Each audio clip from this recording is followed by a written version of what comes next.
22 land క్రూజర్లు కొని కొత్తవి దాచిపెట్టారు. నేను సీఎం అయినాక 10 రోజుల వరకు నాకే తెలియదు.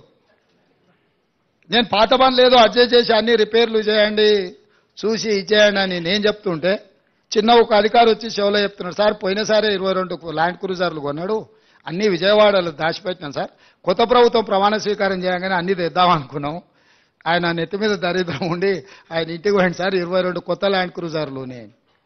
అసలు ఇన్ని వందల వేల వాహనాలు ఉన్నప్పుడు చెప్పా పెట్టకుండా కొని దాచిపెట్టిన కేసీఆర్ మూడోసారి కూడా వస్తాడు, అన్ని అందరూ 22 అంటే ఆయనకు ఆయన వందిమాగతులకు అందరికీ ఉండడానికి. ఇట్లాంటివి ఆయన సృష్టించిన సంపద. అవి ప్రభుత్వ ఆస్తి తీసుకోకుండా వెళ్ళిపోతాయి. కావాలంటే మీరు కూడా తిరగండి, ఇస్తాం అట్లా రౌండ్ కొట్టరండి.